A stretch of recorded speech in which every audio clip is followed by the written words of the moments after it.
NDA ക്യാമ്പിൽ എന്തൊക്കെയാണ് പറഞ്ഞു കേൾക്കുന്നത്? വിപിൻ സി വിജയൻ വിശദാംശങ്ങളുമായി കൊച്ചിയിൽ നിന്ന് തത്സമയം ചേരുകയാണ് ഈ പരിപാടിയിലേക്ക്. വിപിൻ സി വിജയൻ, നമസ്കാരം. എന്തൊക്കെയായിരിക്കാം NDA ക്യാമ്പിന്റെ കണക്കൂട്ടലുകൾ? കാര്യം ഈ ഒരു 10-21 ദിവസം അവർ നല്ലതുപോലെ അധ്വാനിച്ചിട്ടുണ്ട്.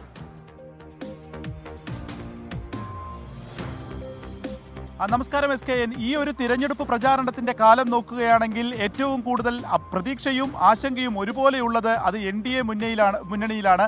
ഈ FCRA വിഷയം മുതൽ ഇന്നിപ്പോൾ ഇതാ പാലക്കാട് ഉയർന്നിട്ടുള്ള വോട്ടിന് നോട്ട് എന്നുള്ള ആരോപണം വരെ അത് എത്തി നിൽക്കുന്നു. പക്ഷേ വലിയ ആത്മവിശ്വാസത്തിൽ തന്നെയാണ് BJP ക്യാമ്പ് ഉള്ളത്. അതിനുള്ള കാരണം അവർ ആദ്യം മുതൽ തന്നെ ചിട്ടയായ ഒരു പ്രവർത്തനം നടത്തി എന്നുള്ളതാണ്. തദ്ദേശ തെരഞ്ഞെടുപ്പിൽ വേണ്ടത്ര ഒരു വോട്ടിംഗ് ശതമാനം ഉയർന്നു വരാത്തത് കൊണ്ട് തന്നെ ആദ്യമേ A ക്ലാസ് മണ്ഡലങ്ങൾ തിരിക്കുന്നു. അവിടെയെല്ലാം തന്നെ സംസ്ഥാനത്തെ പ്രധാന നേതാക്കൾ മത്സരിക്കുമെന്ന് പ്രഖ്യാപിക്കുന്നു. അത് അവിടെ തന്നെ ചിട്ടയായ ഒരു പ്രവർത്തനങ്ങളെല്ലാം തന്നെ നടത്തുന്നു. അതിൽ നേമമുണ്ട്, വട്ടിയൂർക്കാവുണ്ട്, തൃശൂർ, പാലക്കാട്, മഞ്ചേശ്വരം, ആറന്മുള തുടങ്ങിയിട്ടുള്ള മണ്ഡലങ്ങൾ കേന്ദ്രീകരിച്ചിട്ടുള്ള ഒരു പ്രവർത്തനം ആദ്യം മുതൽ തന്നെ നടത്തിയിരുന്നു.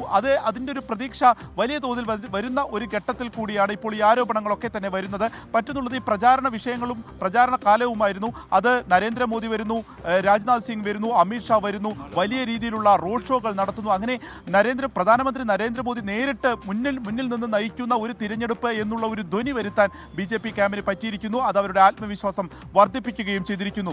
കൃത്യമായി നിയമസഭയിൽ ഒരു സാന്നിധ്യം എന്നുള്ളത് തന്നെയാണ് ഉദ്ദേശിക്കുന്നത്. അത് 1-2 സീറ്റല്ല, 5 സീറ്റിന് മുകളിൽ കൃത്യമായിട്ടുള്ള ഒരു സാന്നിധ്യം ഉണ്ടാകും എന്നുള്ള പ്രതീക്ഷയിലാണ് അവരുള്ളത്.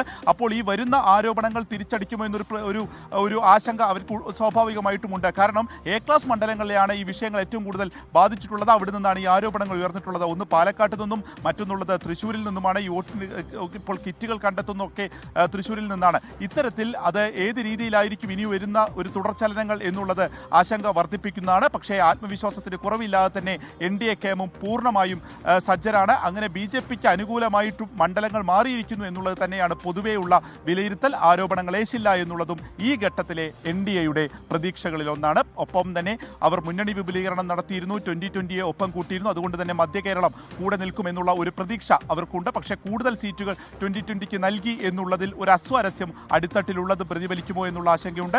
മറ്റൊന്നുള്ളത് FCRA വിഷയം ക്രിസ്ത്യൻ സമൂഹത്തിന്റെ വോട്ട് ബാങ്ക് പ്രതീക്ഷിക്കുന്ന ഒരു ഘട്ടത്തിൽ അത് തിരിച്ചടിക്കുമോ എന്നുള്ളത് കൂടി അവർ കരുതുന്നുണ്ട്. പക്ഷേ ഇതൊന്നും തന്നെ വലിയ രീതിയിൽ ബാധിക്കില്ല എന്നുള്ളത് തന്നെയാണ് നേതൃത്വത്തിന്റെ ഒരു വിലയിരുത്തൽ.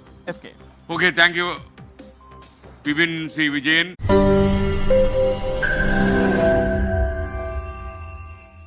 ലോകത്തെവിടെയായാലും ഏത് സമയത്തും 24 വാർത്തകളും ഓഗ്മെന്റഡ് റിയാലിറ്റി പാക്കേജുകളും എക്സ്പ്ലെയിനറുകളും വിശദമായി കാണാൻ ഞങ്ങളുടെ YouTube ചാനൽ നിങ്ങൾക്ക് സബ്സ്ക്രൈബ് ചെയ്യാം.